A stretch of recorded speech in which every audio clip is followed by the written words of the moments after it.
Now that the Oscars are over, we thought we'd take a look at a film that was completely shut out from the Oscars on Sunday, Brady Corbet and Mona Fastvold's The Testament of Anne Lee. In the Oscars before this last one, Corbet and Fastvold got 10 nominations for their last film, The Brutalist, and won 3, including Best Actor for Adrien Brody, Best Cinematography, and Best Original Score. All is concert, all is summer, while to heaven we are going. Corbet and Fastvold has been in a relationship since meeting on the set of Mona Fastvold's The Sleepwalker in 2012, which they worked on together and have since co-written all of their projects, and they take turns directing. Mona Fastvold directed this one. The Testament of Anne Lee stars Amanda Seyfried as Anne Lee, the first leader and mother of the Shaker religion.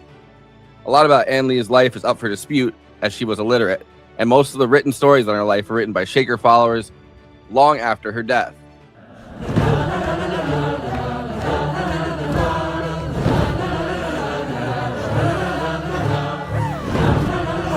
The Shakers were a sect of Quakers who broke away from the mainstream Quaker societies.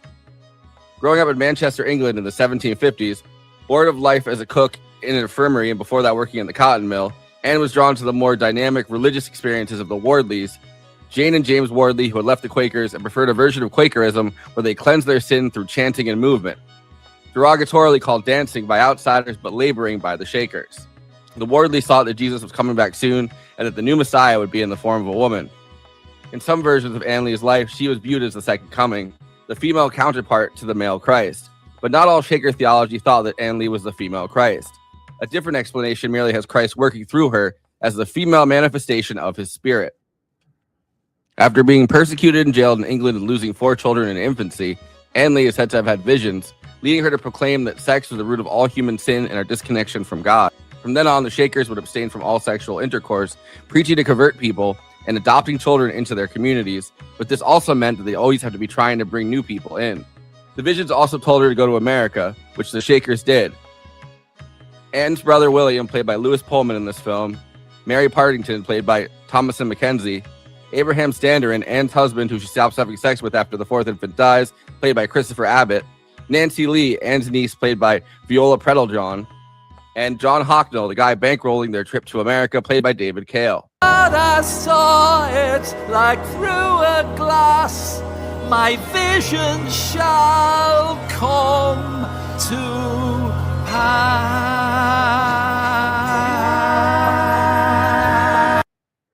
Things start going well in America. The Shakers arrive in New York City and purchase land upstate near Albany to build a community. However, like in England, they're soon at odds with the locals over their strange rituals and their commotion that their chanting causes, as well as their pacifism as America gears up for the American Revolution. They're also under suspicion for being relative newcomers from Britain, and it doesn't take long for the rumor to spread that Anne Lee is a witch. Daniel Blumberg, who worked with Mona and Brady on The Brutalist, and won an Oscar for his original score, wrote the original score for this film too, using the lyrics from Shaker hymns to craft a really experimental musical. Songs like All This Summer, Hunger and Thirst, Bow Down, O Zion, and I Love Mother are from the Shaker hymnal. In the time of Anne Lee, the music of the Shakers was often just vocal, but later they would add instruments. I mean, it's such a joy to do this kind of research for me. Like, I just love it. It's so great. So I spent years just diving into this part of history. And you know, obviously, I think most people are familiar with their incredible design.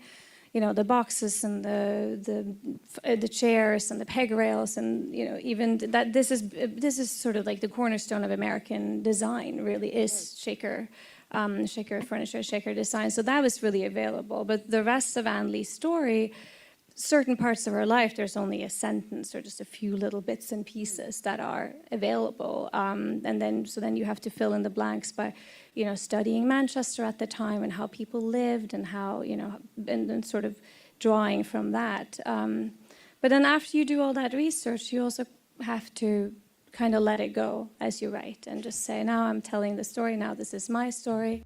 Shakers are also known for their original minimalist furniture designs that express their belief in uniformity, a place for everything and everything in its place. This furniture style lasted longer than the Shakers themselves, who do still exist, but there's only 3 of them living in a community in Maine. The experimental nature of this film means that the visions and testament of Ann Lee are not explained away. They just exist in the story and were shown what Mona Fastvold found in the Shaker archives as what they say happened. Although they may have had insular communities, Shakers also had radical beliefs about race and gender. As they saw all children of God as being inherently equal, Black Americans could join the community, they opposed slavery, and women could be priests. The budget for the Testament of Ann Lee was $10 million. It was largely filmed in Budapest, although also at the Hancock Shaker Village in Massachusetts.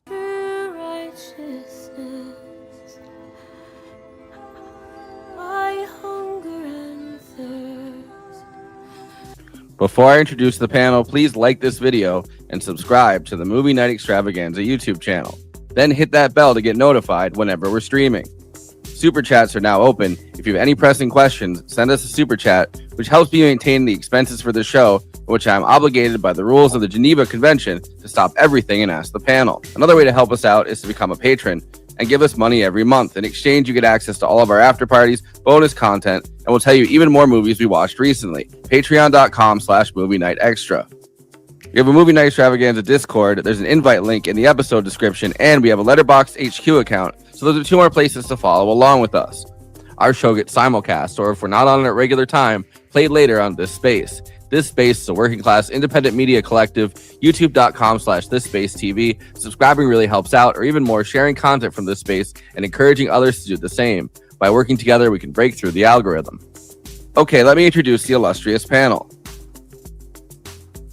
Kristina Oakes is a co-host of Movie Night Extravaganza, a streamer on Twitch, twitch.tv/Cosmopolitics, a host at This Space, hosting Kristina's Corner, and is across social media at Cosmopolitics and on Letterboxd at Kristina. Forrest and Kristina have a second show, The Absurdity Space, live on This Space on Wednesdays at 6 Eastern, 3 Pacific. Eileen Jones is a film critic for Jackman Magazine, the co-host of the Film Suck podcast, patreon.com/filmsuck, and the author of Film Suck USA. I, of course, am your host, who clothed himself. The sun didn't do shit. Forrest Miller. All is concert. All is summer. All right. How's it going, Eileen? I'm soldiering on, carrying on. Glad to be talking about Testament of Ann Lee. That's going to cheer me up. Oh yeah, perfect movie to cheer someone up. I just got done watching the Peaky Blinders movie, and I've got to review that, and I still haven't watched. I'm scared to. Yeah. I'm not gonna say anything, but you know the gun to head Tommy Shelby meme, it be like that anyway. Yeah. Is that a good thing? Wait, is that a good thing or a bad thing? Well, yeah, exactly. We can only find out. But I've also got to review what's it called? The almost 3-hour Ryan Gosling movie. Project Hail Mary. Hey, that movie's so overrated though. Haven't you heard? It just got out. I like how it's been out for like a few days. Overrated. It's already overrated. Yeah. Yes. We're getting to that point. It's just like I saw somebody say like see it before film Twitter declares it's overrated, and I'm like you shouldn't need people on the internet that you don't know to like. If they're like, oh, it's overrated, you got to be like, oh, well, I guess it's overrated. Well, I gotta go see the Ready or Not 2, Here I Come. I heard that it's like, Godfather Part 2, Aliens, Shrek 2 level of like awesome sequels. And I'm like, yes. Godfather Part 2, Shrek Part 2, same movie basically. Yeah, exactly. Actually, no kidding, they actually do have a very similar plot if you kind of think about it. Anyway. But Eileen, you and Dolores had a schism over the Testament of Anne Lee. We definitely did. She really, and this rarely happens. Usually I'm the hater, but she really disliked it intensely. Ooh. And I liked most of it. I mean, we agreed. We thought the visions were weak, the religious visions. I have a thing about them. But I'm also drawn to material that's about, especially like, sort of 18th, 19th century wild-eyed religiosity in the United States. So I'm the one fascinating. I would say the one good vision is as she walks up onto the ship deck and you only see the light. She's bathed in the light from the two angels, and then she's like, "We're saved! There's angels up there." Everyone on the ship is like, "What the fuck? Like, no, we're not." No, we're not. No. I think it's an interesting thing though, because it's like so much of it is just kind of the Shaker mythology, I guess, or like so it's like you have to choose which stories you want to really include in this, because it's like, all right, well, she speaks in like 72 tongues, and then they have the other one where it's like speaks in 5 tongues, and then it's like but like they're like, well, the one thing everyone agrees on in the story is that she showed somehow she manifested the power of Christ to a point where like they didn't throw her in jail that time, but they threw her in jail the next like 16,000 times. Right. And there's also like there's very little about any kind of strife schisms within the group, other after the young couple can't handle the celibacy rule because they fall in love and they leave, and then her husband leaves. But you do get the impression all of the angst is coming from outside, from people attacking the group, and it really makes you wonder, can that have been true? I mean, well, you get a temporary little schism between the one time her brother kind of turns. They're like, and says, you keep saying they're going to come, all the followers, and they don't come. Yeah. But I mean, they just got there. But whatever. That seems like, but it did make me wonder. Wow, was it that smooth sailing internally? I mean, I feel like every religion has like that thing though. Like a lot of people thought like, the new some of the new religion movements, like, like People's Temple, everyone's like, oh wow, but then we learned about a lot of shit that was going down behind the scenes with Jim Jones and his followers and stuff like that. But every religion, you think like, oh, everything looks great. Oh yeah, a unified front. And then years later you find out, oh no, it wasn't like that at all. Well, and this because it's like the like the 1780s by the end of it, I guess. There isn't like usually you get a tell-all or something. Somebody leaves the group and then they write a book and they're like, here's what was happening behind the scenes. But you obviously don't get that because we don't even have Anne Lee's like tell-alls, really. Right?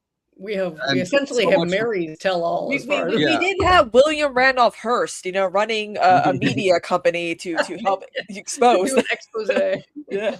But like so much of the so much of the information about Anne Lee's life comes from like people like like decades or like even like a century later that are writing like, oh, here's what happened to Anne Lee. And it was like, bitch, you weren't there. Was she even real? Like you were in the community, like from birth or whatever. Like they would have kicked you out because you could have lived to be 100. Why are you even telling the story? Is this all?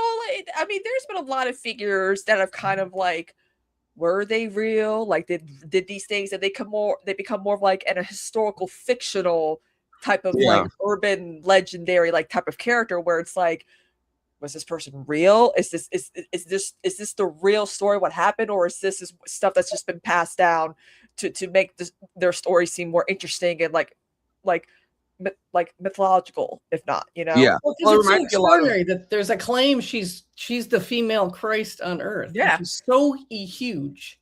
Yeah, and so like if anything is going to get you into like major trouble and potential schisms, I would think that would be it. And it also makes you think, what kind of woman was Anne Lee really? Was she really claiming this for herself, or her followers claiming it for her? It's a little bit sketchy. Yeah, and at different times they've claimed different things. Like they've said, oh well, she made the claim at one point that she was the female Christ, or the manifestation of Christ in female, And then like Right. there's that little distinction, which, you know, if you know anything about like Catholicism or like, you know, the split between Catholics and Anglicans, Yeah. like these little Yeah. things, And like, Lutherans oh, is it and really? Protestants. Well, no, is it three gods in one, or is it three Yeah. separate beings, or is it one being in three forms? Like all of these things that I'm like, you know, you sit there like a long time later, you're like, I don't think any of these things are real. So it's like This hard is for me to, why like, this is why Ariana Grande has a song called "God Is a Woman" because she thought about Anne Lee probably. but it's not even like, and it's just like we can't because I don't know. Maybe the movie hasn't done that well because people can't invest even in the people are so into like I don't believe it that perhaps it dims the interest, which for me is the opposite. I'm like I am so interested in people. Yeah, it's like what's this Quaker life like? What because you never really hear much about Quakers. Yeah, exactly. That's true. Well, That's true. my mom went to Quaker high school, so I've heard a good amount about Quakers. But it's like I don't know, like the Shakers ended up being so different because a big part about the Quakers, they're very welcoming, but my understanding is like it's a very austere, like it's casual in that they have the meeting houses, but it's a very austere kind of thing where it's like they use the one of my favorite things about Quakers is they use the thee and thou, like they're like thee mother, thou father, like they still use that even in like the 1900s, they were still using that. Well, I also love that so many of the politically progressive movements of, you know, the 1800s are attached to these religious movements. I mean, so many of them were like the Shakers, you know, invested in racial equality, in gender equality, in, you know, you can go down a whole list of what we consider super progressive causes, and they were fomenting in these groups.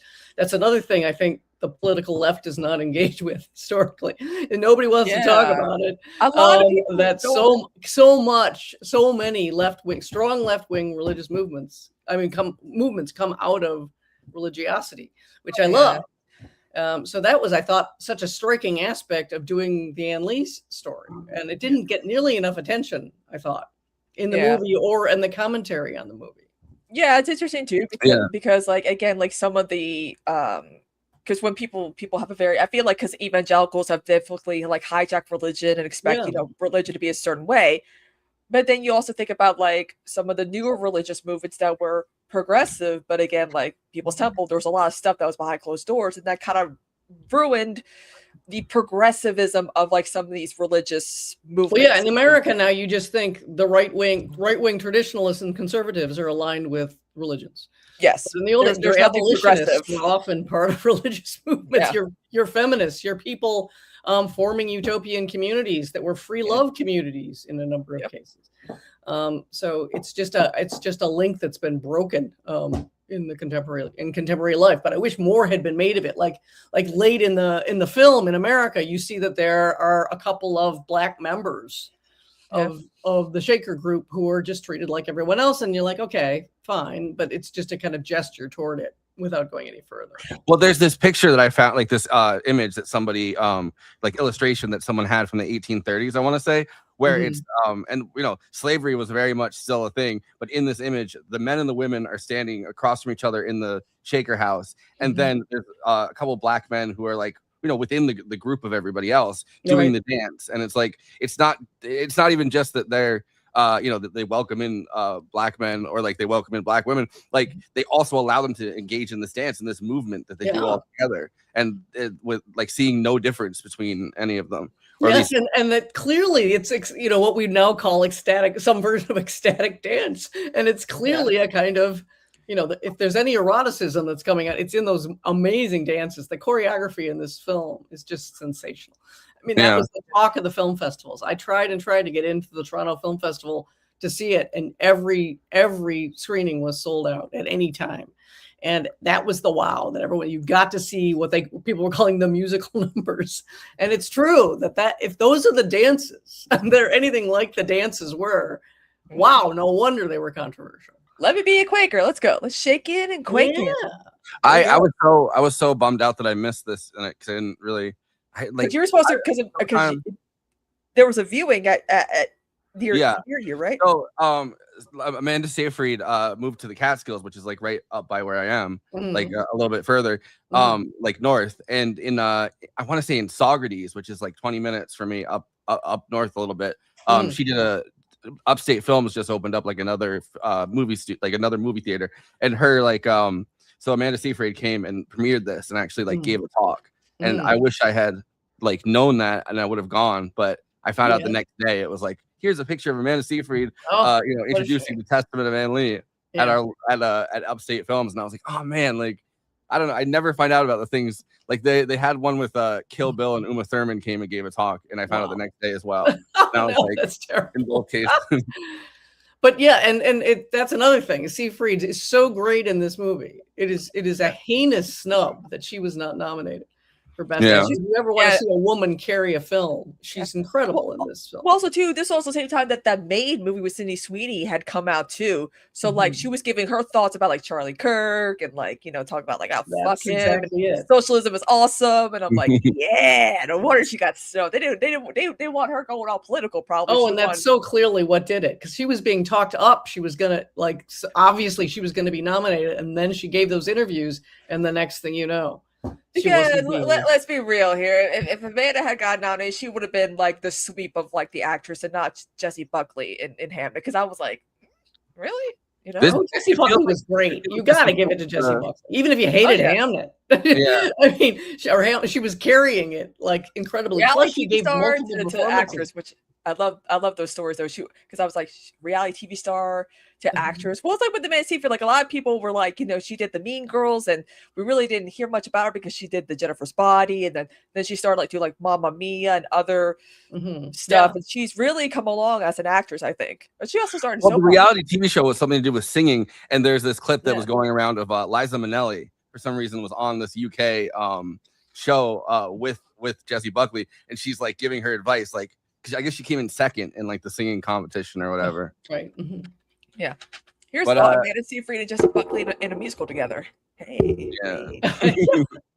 And Seyfried, can sing so beautiful. She has a beautiful voice. Wow. Yeah. It's kind of funny that like she clearly had like a little bit of anxiety about the singing part of it. She's like, I'm not a professional singer. Yeah. And they're like, the singing part of this is like, like the singing part of this is so it's breathing more than it, like, you know what I mean? Like you don't have very ethereal almost. Yeah. You don't have to like do this kind of thing where it's like, I don't know, it almost feels they're like actual Shaker hymns that they have. They have the hymnal from the 1970s because for whatever reason people were really like having that crisis of like crisis of confidence, I guess, but like people were having that crisis of like identity in the 70s a lot because things were changing so fast and people were like trying to catch up with where that moment was. And one of the things is obviously like every cult in the world like kind of exploded in the 70s, and one of the religion kind of revivals, there's like a lot of clips you can find of Shaker, like the Shaker dances and stuff, and it's like from TV shows and like the 70s, because they would go and there was a lot more. I think they had a resurgence for a little bit.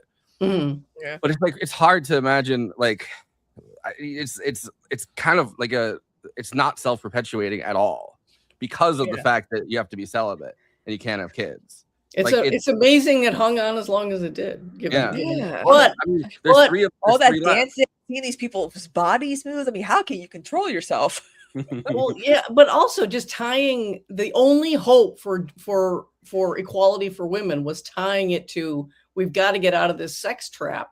Which, if you're paying attention, especially to her particular life, which is awful, and she just keeps when they do the montage of sex. Has a baby, baby dies. Sex has a baby. You're like, okay, maybe it's the sex. Maybe we should be having. Maybe it's the idea of I've got to get out of this broodmare life, or I'm never going to be considered. It's impossible to consider me an equal. I mean, just the radicality of that and the logic of that. And of course, Seyfried has been like, look, it's crazy to go for celibacy, but you could understand at the time. I'm always giving this lecture to people.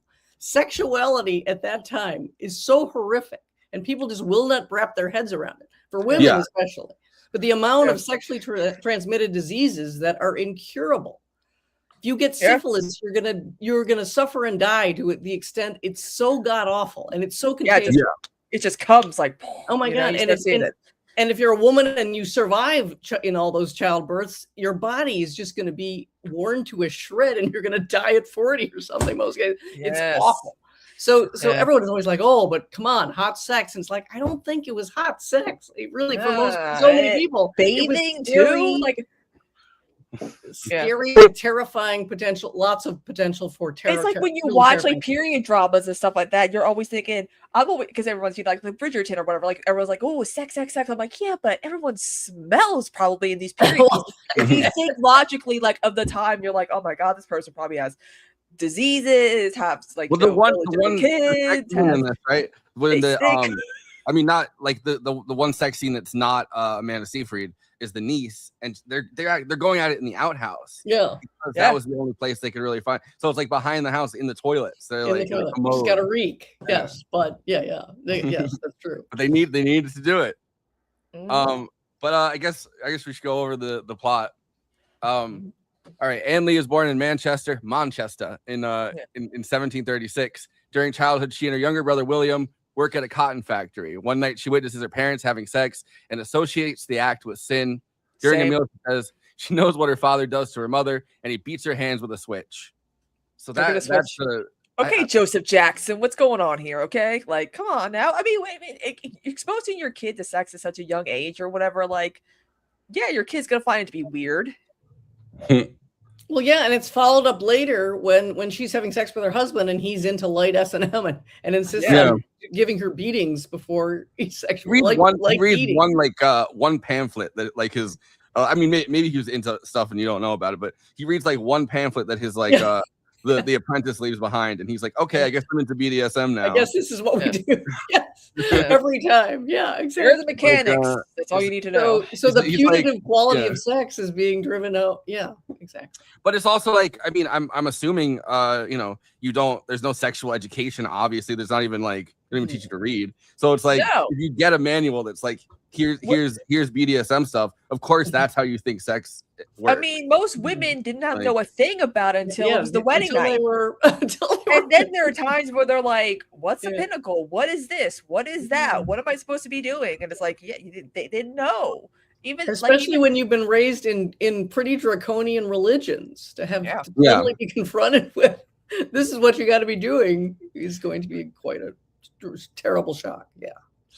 So as she gets older, she becomes more pious and takes a job as a cook at a local infirmary. It's so crazy when she tries to leave the infirmary and they're like, oh no, you can't leave. Every inmate is currently having a collective episode or whatever. You just hear screaming from the other room, but the screaming almost sounds like the ecstasy of that you later have with these this prayer. It kind of is similar in a way. Like it's a collective cry, which kind of fascinated me. But one day William and their niece Nancy, where's Nancy? Visit the home of Jane and James Wardley, Quakers who preach that Jesus' second coming will be a woman and embrace public confession of sin in impromptu shouting, dance, song as a part of worship.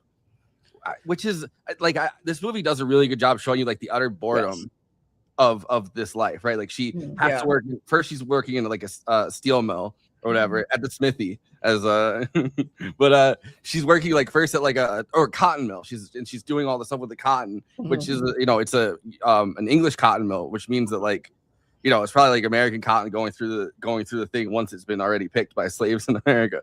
But but like that's just devastatingly long work, and so like her job as a cook at which is probably miserable, but it's like a step up, but there's still like an utter boredom and like loneliness and like desperation to this life where you work, you go to work, you die, and eventually like pretty young, you know what I mean? Like it just feels like each day it must be like a hell for somebody that feels like they have bigger wishes they had something bigger going on. Oh yeah, and it's grueling, and that makes it quite interesting that she makes work central to the religious practice of the Shakers. So when they show the settlements and everything is just gleamingly clean because everybody works every day.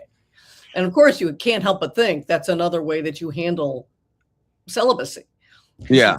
You have to channel the energies. You gotta compensate with like something else that can fill that void, because we're now living in a time where even like sex is not as satisfying for people. They find other ways to like, get the. They say idle hands are the devil's plaything. Exactly. So it's already an established idea, but that she instead of saying no, let's make life a much more ecstatic thing, which seems like the dance part of it.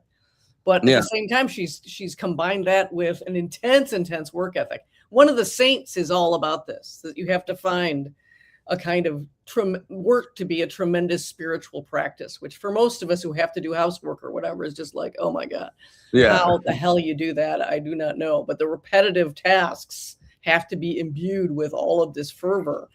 And wow, I don't know. But there's also something, I don't know how much this was ever expressed. There's something almost voyeuristic about the notion of confessing your sins to an entire, to everybody, right? One guy is like public confession. At least with Catholics, it's like you got to keep it. You get to go in a booth. I always think it's so much better. Some of them are like horrific. Like the one guy is like, I saw my niece bathing naked or my sister bathing naked, and she's only a child, but and I started feeling something inside of me, and it's like, and then they just go, But he's like, but he's like getting the I guess he's getting the pedophilia out of himself with. It's like something like their sins are like, I don't know, like they're either very banal or they're like the most insane, things that you confess to a room. Like, well, but keep in mind, almost everything's a sin. That is in the old time Christianity, everything's like sin. if you glance at a guy who if you see a little leg, well, there's that moment towards the end where she's trying to prompt the one woman to confess her sins, and she says, when you had your children, did you receive them all with equal joy? And she's like, oh no, I thought about drowning my kid in a well, but that's postpartum depression, ladies and gentlemen. But they didn't have a name for that or whatever, and so it becomes this thing like it's a sin not to receive because every child is a child of God. So if you have 7 kids, you have to treat each child like a child of God, and so it becomes a sin not to treat a sin to have favorites among your children or to wish harm on your children because you're wishing harm on God Himself. That's what.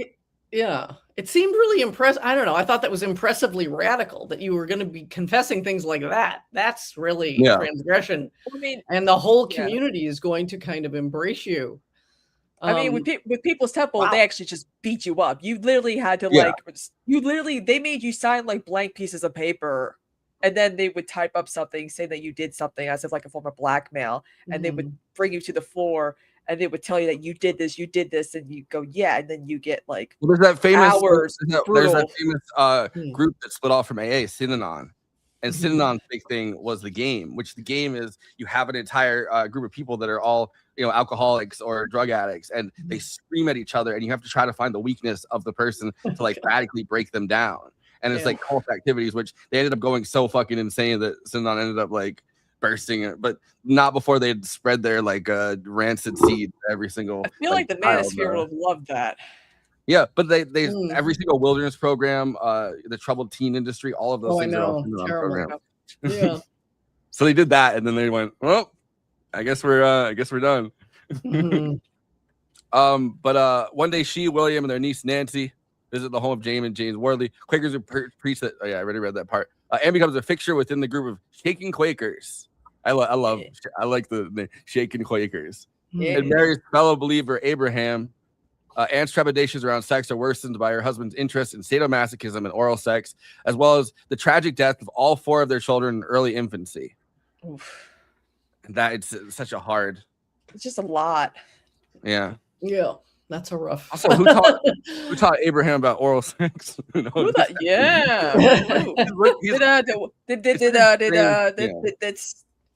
Stack talk about the button and the coos? What's going on here? Like, what happened? But it's like I didn't think about this until we were just talking about it. When he receives that book, it's like probably the first time he's ever had like almost like a manual to what to do to have sex. Like he probably doesn't know anyway. So it's like imagine like the thing you get, the manual you get or whatever is like a cheeky book about, no pun intended, about like sadomasochism and BDSM. It was not the Kama Sutra, that's for sure. Eventually, the Shakers sufficiently unnerved the locals and disturbed the peace, including interruption of a church service. The authorities arrest Anne and imprison her for 14 days. They are genuinely the most annoying. Like just thinking about what it must be like to be the neighbors of the Shaker community. Like they are genuinely the most probably annoying When the cops burst in, they're still going ah, ah, ah, like that, and then the one cop, Bobby, I guess, because it's a British cop, but they start hitting them or whatever, and they're still screaming as they hit them, but they're doing like the motions of ecstasy, and it's like they're like, we've gotten complaint. You've been doing this for 3 days. You've done like a wrap of 3-day service, and it's like. Just imagine you're just sitting there, you're trying to eat dinner. Your life's already miserable because you're like, you're in Manchester during the turn of the Industrial Revolution. Probably missing half your fingers. You're sitting there, you're eating food, like you're trying to eat your soup or something with like fingers gone, and then you hear, ah, ah, ah. I see why the American wilderness seemed like the perfect place. There's nobody out there practically. It kind of also reminded me of like, like during like the Salem witch trials, where like, especially like in the Crucible, where in the beginning you see like all the girls get undressed and they're like dancing in the rain or something like that. Like it's giving that.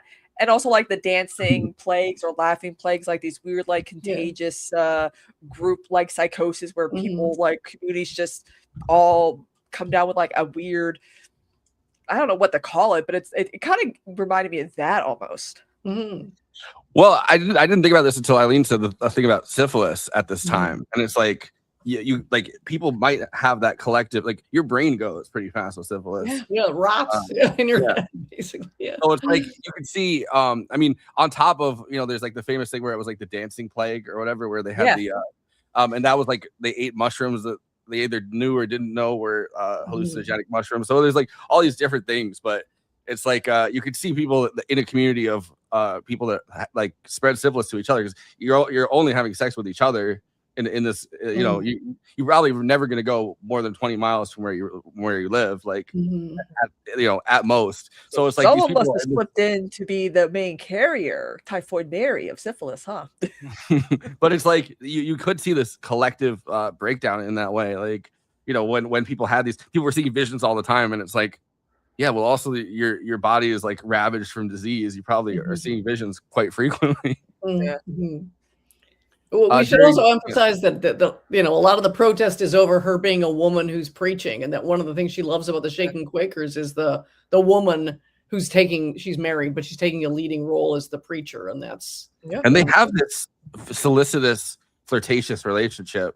Like I don't think it was intended to overtly say like perhaps there was some kind of some kind of intimacy between them. But when she visits her in jail during this part, she's stroking her hair. She's being the mother figure, but there's also something like I don't know, intimate and like flirtatious about the way that she's talking to her. You know what?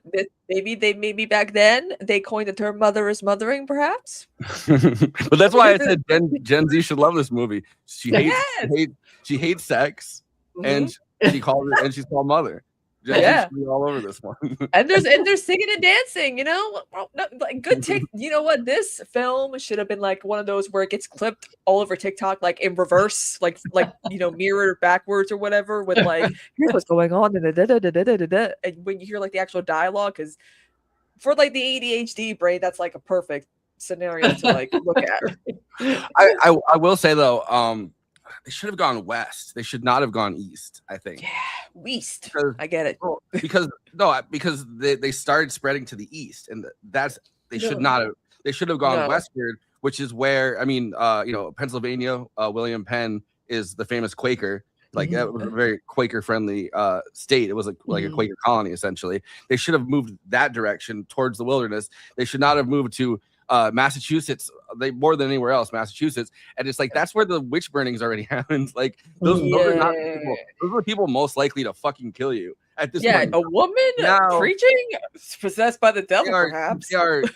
They are full blown like Puritan weirdos there at this point. And like now, maybe people in Massachusetts are a little more chill, but it's like but back then, right? Those are the people that burned everybody at the stake. Like that's the community.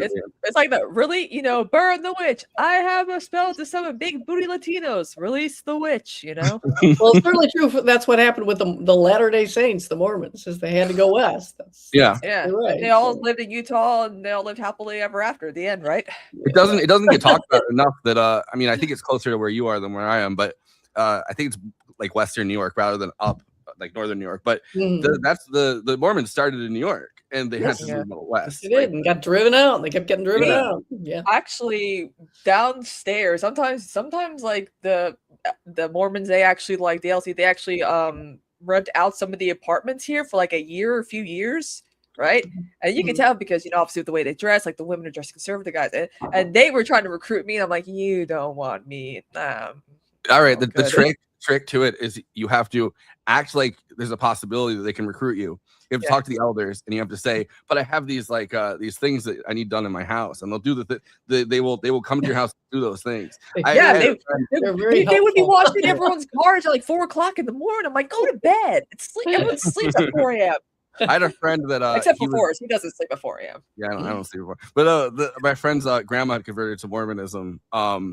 And their family was like very involved in like, you know, kind of Mormon stuff, because we have a Latter-day Saint place, but like you know, in town, but it's not very big, like it's a tiny one. But the Mormon elders would come to their house and do all this stuff, and they'd be like, yeah. Mormons should have their own like the cleaning, elders hospitality are business. not, the elders are like kids, like they're like the Mormon elders.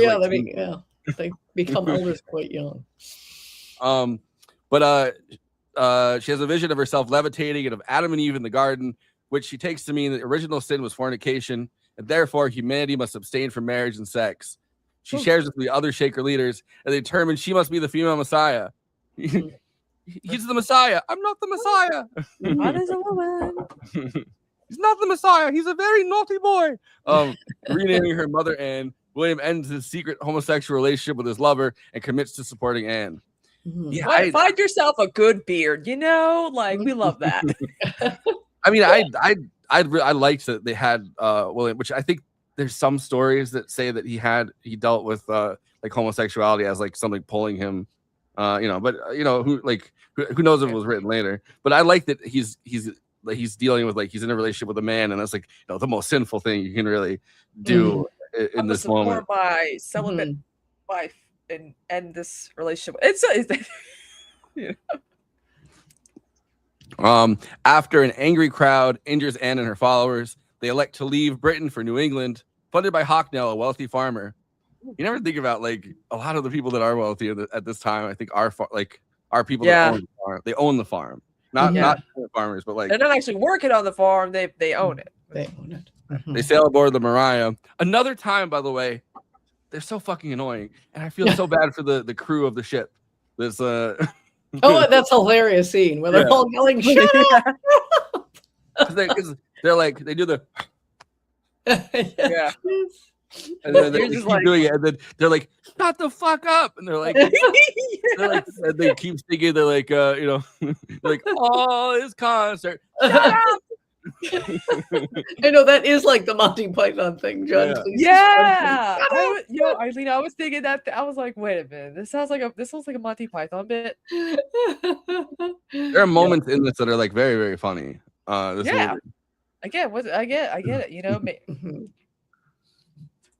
But they and there is this moment where Seyfried, you know, eyes them, and she's got these huge saucer eyes, and she really looks very baleful.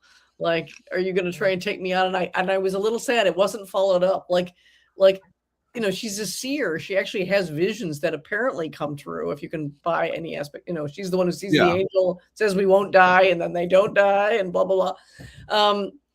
So it does seem like she has a kind of witchy power that they could have done more with. I think I was a little disappointed that didn't follow. I wonder about, like, just the idea of, like, suspension of disbelief. Like, maybe they weren't, you know, I mean, Mona and like Brady Corbet, like, maybe they weren't necessarily fully confident that the disbelief could be suspended that much. I think they were struggling a little with it. Yeah. That's all I can assume, because there were roads they definitely could have gone down, and they definitely did not go down. Yeah, like you see it's kind of cool. You see the snake, and you see them getting pushed out of the Garden of Eden, and like that's her vision. But it's happened so fast. It's like it flashes. It's fast. It's timid. It's just a timid version of, you know, 'cause she has this. She says she sees, like, what, the whole history of humankind played out before her. Yeah, she has a vast vision. I'm sure there's budgetary things too, but I mean, with a vision, you can do a lot of creative stuff. And they were very, very tepid and timid. I was unhappy about it. They liked the image of the the stump, the tree where you plant the tree and the roots come up, and everyone's like, oh, that means that we're going to plant deep roots of faith in the community. Yes. Yes. And that will be our symbol that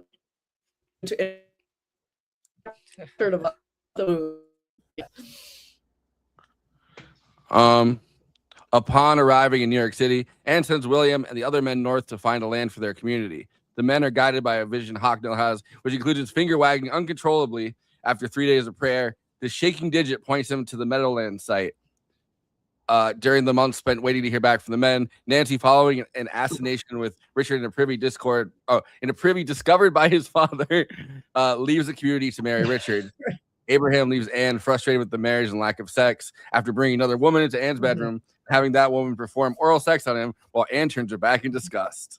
Oh, no, what? Yeah, that was the hardest, I think, part to watch for me. It's just like when he leaves, you force someone to watch doing, yeah, but just that whole part of it where he just can't accept that his like, because he's such a beta figure. Like the whole time he's on the ship, he's just kind of like silently sitting there. Oh, I know he's never on board, metaphorically. And yet I kept waiting. It took the longest time for him to finally rebel. It really takes years. Yeah. Kristina, do you want to switch off for the? Yes. So that spring, Anne and the others rejoin William in the oh my God, Nisakayo? I think is that how you pronounce it? Nick wow. Niskayuna. It's in Schenectady. Schenectady. Yeah, I don't know. Where they have begun developing a settlement, William sent out to preach at other established communities. The population steadily grows with converts and fondling children who are adopted into the community. Yes. I do like that. It seems like things are kind of like going well, you know? Yeah. Like things are going for now. They moved too far east. I'm telling you, the thing is they moved too far east. Yes. Like because they're finding I don't know Niskayuna. I don't know how it is. But they're finding Schenectady, New York. They're doing all right. And then they start moving into Massachusetts, and that's when things get bad. But it's like they've opened a bunch of communities very, very fast. Yeah. So this number also shows the development of the Shaker aesthetic in furniture and architect, as well as some of the items invented by the Shakers. They really do make nice wardrobes. They make nice shelves. There's a lot of chairs, of course. Like I've seen all of them. Their signature chairs that look very uncomfortable, but they are very beautiful. Yeah. So Anne is arrested by the Continental Army for insisting their community remain neutral during the war. Oh, Switzerland. How do you feel about that? Well, it really like, you're not brought into it until like that moment where it's like, oh yeah, like this is when the American Revolution is happening, and they've come over from like England, like not that long ago. So their loyalties are in question, and it's treason, and PT going around yet to sing which side are you on, you know, like there's a thing that happened apparently with a sheep where a guy was walking with his, like, he had a sheep from one of the Shaker communities. And he's walking with a sheep towards where they said the British line was, and that's the thing that actually sparks this like mass beatdown. Is like a guy had a sheep that they were like, he's bringing that sheep to the British. Yeah. So after being freed by the sympathetic governor, she travels around New England, establishing Shaker communities through some people suspect her of witchcraft. Typical. You're a woman, witch. That is it. And it starts with the guy that just didn't fit in the community. Yeah. And he claims that she promised him all these things, like which she is doing to a lot of these people. She's like, it'll be beautiful, you're gonna be saved, the end's coming. Like she's promising these huge things, and the guy ended up just not being a good fit for the community. Which, like, you know, I mean, a lot of people probably weren't a good fit for the community because they're asking you to be celibate. Probably. But it's like the guy ends up writing that long screed, and then basically he ends it by being like, oh, she's a witch, but also she's a threat to national security, and like that's when William's like, oh, whoa, that's actually a big deal. You're being accused of basically being a national security threat, being a jihadist or whatever. I mean, but really, when you think about it, their belief in her is amazing, because think of how much less trouble at least they might have had if they'd said, we need a guy to basically front for the group and act like he's the leader of the group. But they don't even do that. I mean, having a woman lead is a huge part. It gets to not just the truth, this stuff. So they're Yeah.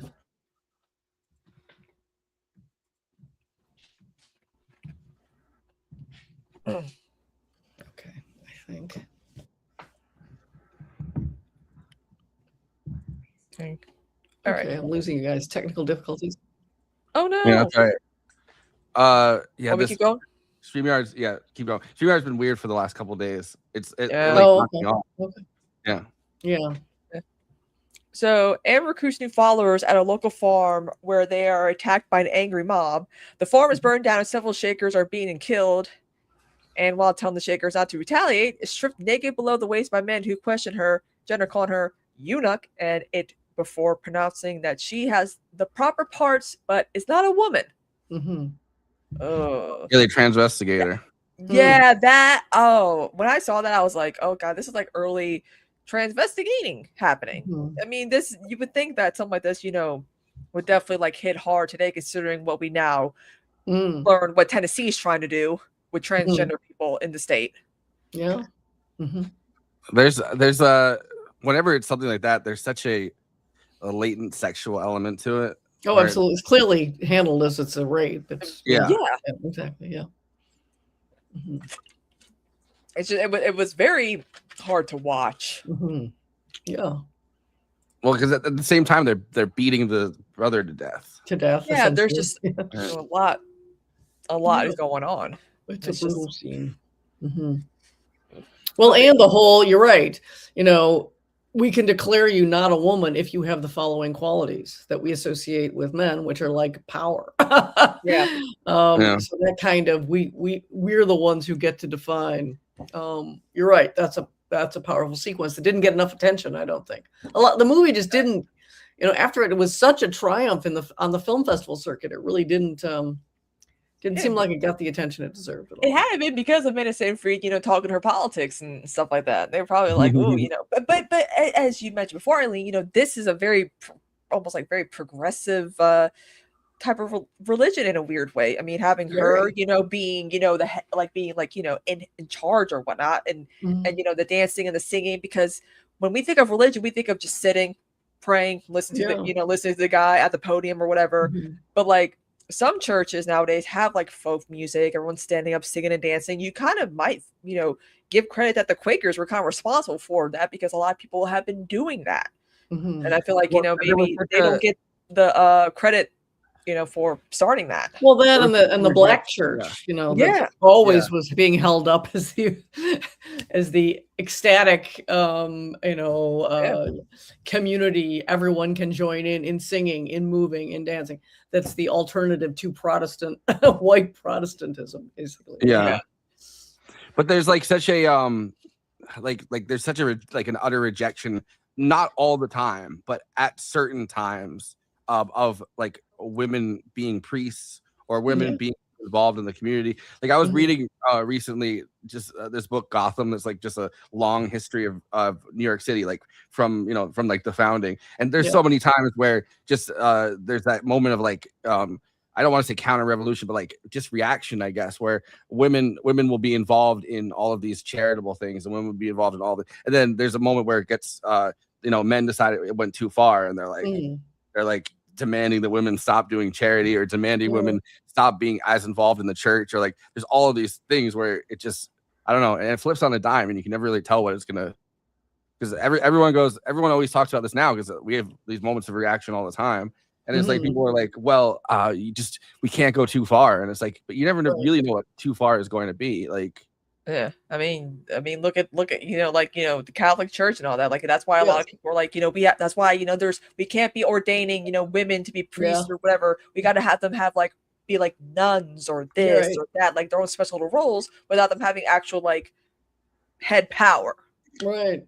Oh, how many years? Yeah, of Yeah, the and women in the Catholic even Church fought for any kind of and all Yeah. the very rigid rules that a lot of women in these religious Catholicism had to follow, because these priests, a lot of them were not celibate, and a lot of them were probably, you know, definitely sexual predators and pedophiles.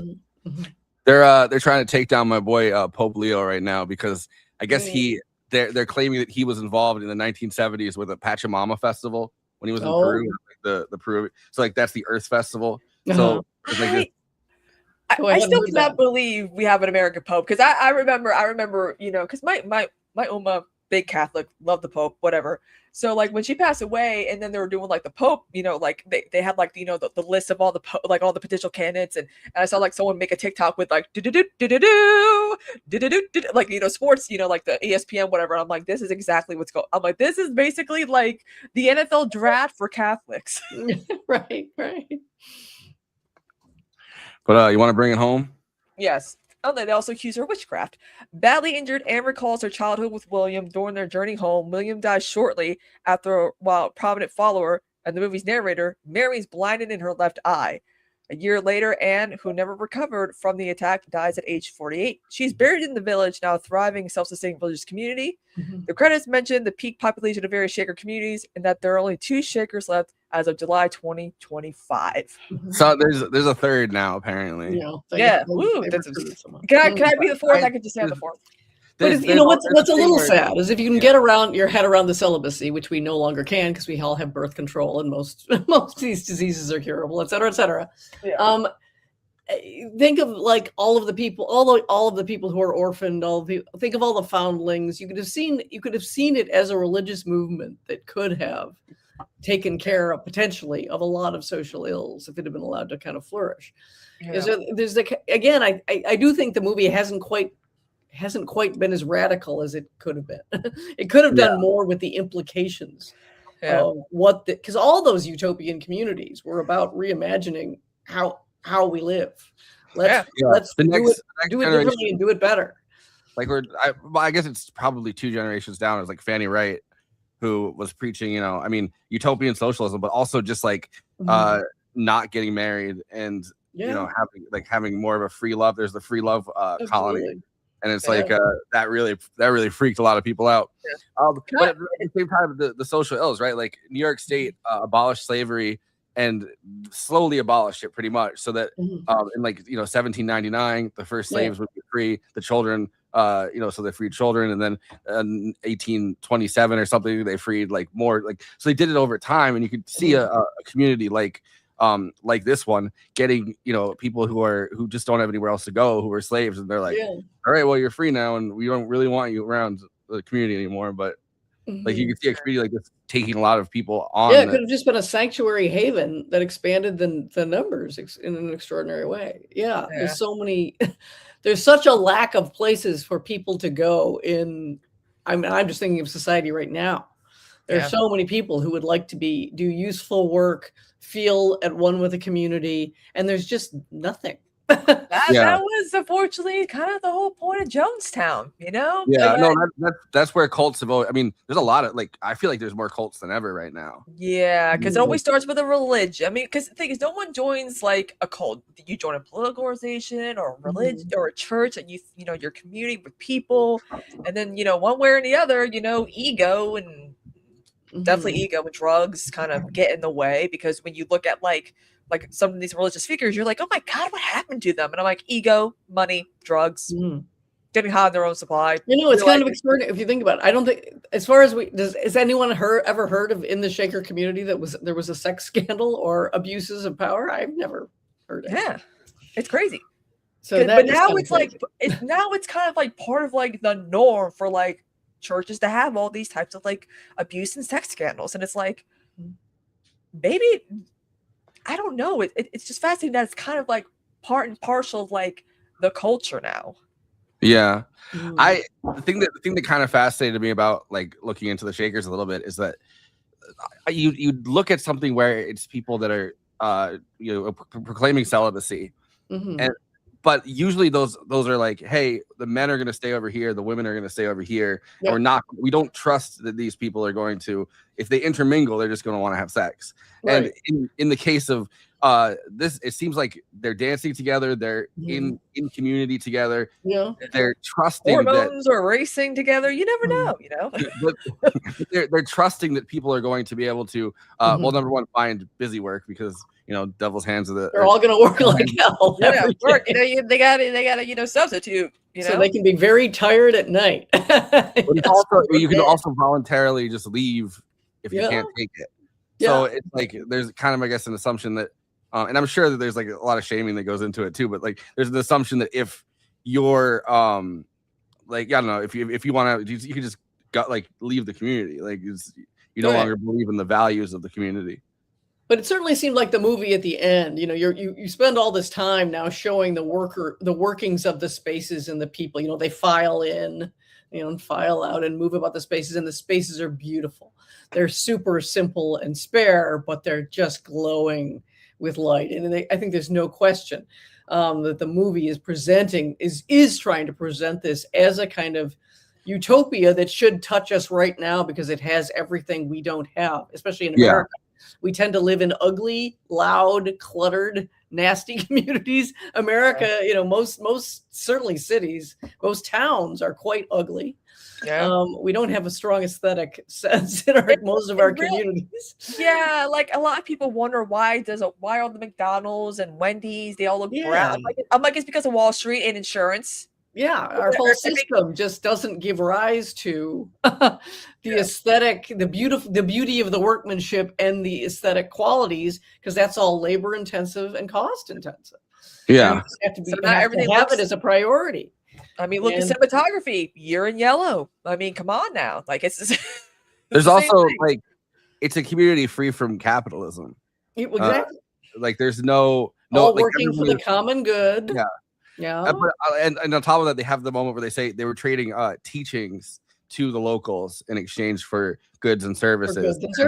But then they developed the chairs and like this really amazing furniture that kind of, I think it came later, but I like that they have it in the movie, because otherwise it'd be like, well, these aren't even the Shakers. But like all of that stuff became a way that they could trade with people, in their local communities. Yeah, it just struck me as interesting that the movie wants to end, or the director seems to want to end it. Not only does she want to end at their peak, when she can list what the peak memberships were, she can use the little tree designs and things that they made as, re-emphasize those and just re-emphasize the beauty and the harmony. It seems as a way to make you kind of wistful for what most of us do not have. And make you wonder, like, what happened though? How could there be possibly only 2 or 3 Quakers left? Like, what is that story? Like, I get, I know you're right. When you think of it, the Amish are doing way better. Yeah. Like, and it's interesting because some movies, they end when there's a peak, and it's like, obviously this film does, there's a struggle to get to this full perfect peak. So it's like we don't really think about like what happened, like how did it get so small? Like we can just have like, everything's all nice. Which it could have done. It could have done a Brutalist and had a part 1, part 2. Actually, you know what? Maybe it's good it didn't do a Brutalist term, because y'all went to Israel. That's what happened. No, but what really devastated them, I think, because their peak comes a lot later than this, is the Civil War. Mm-hmm. And even the Revolutionary War and the War of 1812 kind of they aren't necessarily, they're impressing, the British are impressing people into service, but it's less of that. The Civil War is where it really takes effect, that like, oh no, we're just gonna like, you can pay to get out of it, but if you don't have any money, like you're cannon fodder. And I feel like that is part of the thing, and because it's a conflict within the country, it's not like a lot of those wars have been on our soil, but it's like you can't really avoid it, really, because so much of the country is inflamed in this conflict. I guess that it was certainly going to be harder. There's a lot of work down south where it was going to be raging in your backyard, essentially. A weird amount of like the people who have done just war, kind of like war stuff, right? Like whether it's like Nixon, obviously our Quaker president. I think Herbert Hoover also had a Quaker background. But like there's also like there's people there's like a lot of people who were in the military that were lapsed Quakers because they were like, I want to go into a life of service and not call my parents thee and thou anymore. Yeah. Yeah. But yeah, the whole concept of the life of service seems barely hanging together in our current. You really? I'm like, listen. Would I rather fight in a war that I'm probably gonna die in, or live in a nice little utopian community? I don't know. If I was a guy, I would be like, you know what? I'd rather do that. Yeah. Oh no, it totally worked on me. The whole ending. My podcasting partner Dolores was very scornful. She said it looks like a restoration hardware. She had no respect for the final views of the Shaker community, but I was very, very moved by what I don't have. Very much. Yeah. I feel like a film like this could work, like because something. I mean, in a weird way, this could be considered like a biopic in a weird way. Like in a world where in a post like Walk Hard or a post like Bohemian Rhapsody, it's getting to the point where where they're trying to figure out what can work with like a biopic. Like, do you like the Robbie Williams where he's an ape, or even like Rocket Man where it's like an actual musical fantasy, or like Bruce Springsteen having a sad girl era with like just like the Nebraska album. So maybe it was a good idea for them not to really expand beyond like past, when they actually really did like reach their peak, or where they had like their downfall and whatnot. Because I mean, it's getting to the point where it's like, these figures, are they real? Are they not? Are their stories real? Stuff that's been passed down? Are they like folklore type legends? So, I mean, I feel like this actually does, and making this a musical in a way adds a little flavor to it, I think. Well, especially making it the most astounding part. That's what's going to move people, even people who didn't like the movie. It would comment on that. Somehow the musical numbers are amazing. Yeah. Again, the especially if you don't, I'm not particularly familiar with the Quaker hymns. The way they were arranged and the way they were choreographed was so sweeping and just performed with such conviction that they really did have a tremendous kind of crystallized power they could stand for the whole movie. It's incredible that they didn't write any, because they are the Shaker hymns, right? Like, they didn't write anything for it. They just incorporated stuff that already kind of was telling the story, or stuff from a lot of it's from a very different time in the Quaker. Like, I don't know, like you can literally like find this. You can find the hymns and be like, we can actually write it like a script around the hymns to really tell the story.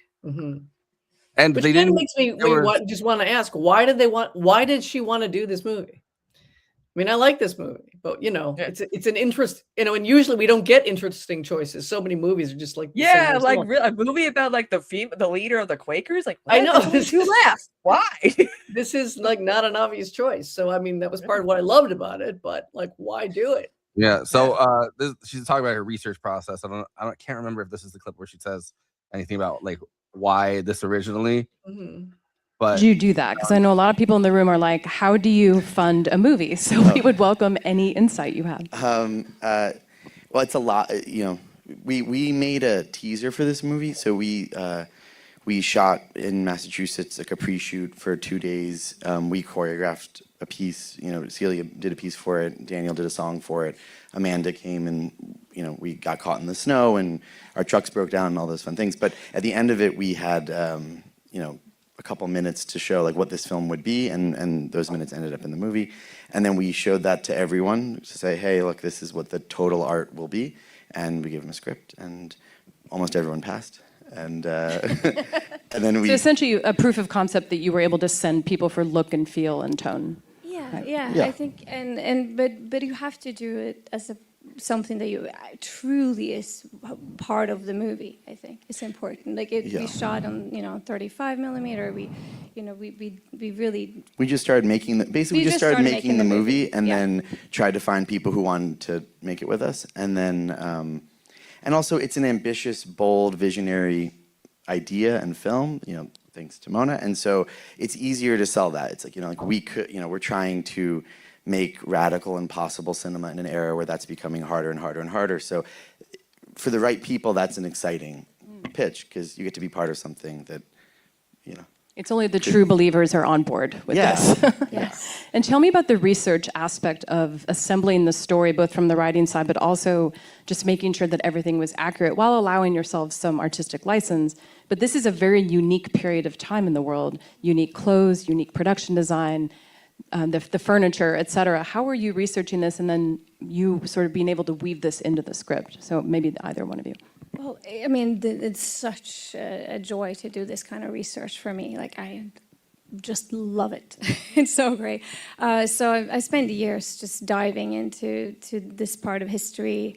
And you know, obviously, I think most people are familiar with their incredible design. You know, the boxes and the chairs and the peg rails, and you know, even that this is sort of like the cornerstone of American design. Really, is shaker furniture, shaker design. So that was really available. But the rest of Ann Lee's story, certain parts of her life, there's only a sentence or just a few little bits and pieces that are available. And then you have to fill in the blanks by, you know, studying Manchester at the time and how people lived and how, you know, and sort of drawing from that. But then after you do all that research, you also have to kind of let it go as you write and just say, now I'm telling the story, now this is my story. I wanted to end fully in what we know as the shaker aesthetics, which is not really, that came a little bit later, so that's some, you know, took some creative liberties there. And then other little bits and pieces where it's also just, this is now me telling a story from my perspective. So, yeah. So you allowed room for your own art to creep in. Yes, and I brought in, you know, we brought in all these hymns and we made a wild, radical, original score that is not, you know, the hymns. And so there's, you know, and the choreography is an interpretation of what it could be and based on sort of drawings and images in the end of what it potentially was. But still, you know, no one knew, so you have to, yeah. I also think that taking that research and making it into the film, right? So like our designer, Sam Bader, did such an amazing job. And we had to, on the Brutalist end this, it was a challenge of how do we make a movie about design where we have very little money, right? We can't build a shaker village. We don't have the money to make all this furniture. And so building a way of, you know, making a period film, making a design heavy film on this budget was also like a huge part of, you know, bringing it to life. So she said, I was trying to look for the why part of it. Right. She said that she heard a shaker hymn during her second film, World to Come, in 2020. And then everything about her story appealed to me. This was just incredibly cinematic, and I thought it was wild that nobody had told this story before because I thought it was such a fascinating part of American history. The legacy of the Shakers is quite grand in terms of design, but she's overlooked. And I think that's because she led from this egoless place. It was about creating community, and that's quite common for female leaders. Therefore, the footprint of what we leave behind is much less noticeable. The Shakers were the first community in America to provide social services. Women who were abused would come there for sanctuary, and they would care for the elderly and adopt and care for orphans. And so that kind of got her thinking about this. Which I mean, she's Norwegian, right? That gets she probably has a more complete like sense of that kind of social safety net and like the welfare state than we do. And I think that's what I was trying to get at. Is it seems like what are the values sneaking in, especially if you look at both Fastvold and is it Corbet? Is that how you say his name? Corbet. Yeah. Corbet. I'm not sure. But at any rate, they both want to do, you know, visionary cinema, and there's even a couple of crossover points that you could talk about with the Brutalist and this. They're both immigrant stories, and they're both traumatized people who come to the new world. To kind of try to find a new way to be. But did Adrian Brody deserve that Oscar again for playing another Holocaust survivor? I don't know. I don't know. It's a big performance. It was a big showcase performance. I don't know. And he's not a huge favorite of mine, I have to admit. So it was 4 hours. The rape scene in that movie really upset me. I was like, this is worse than anything by a billion. Well, for me, one of the big failings of that movie is, as far as I can judge, if you look at the movie as a whole, it seems to be about this psychosexual sickness at the heart of anti-Semitism. Yeah, which you could expand to racism, which is quite accurate, I think.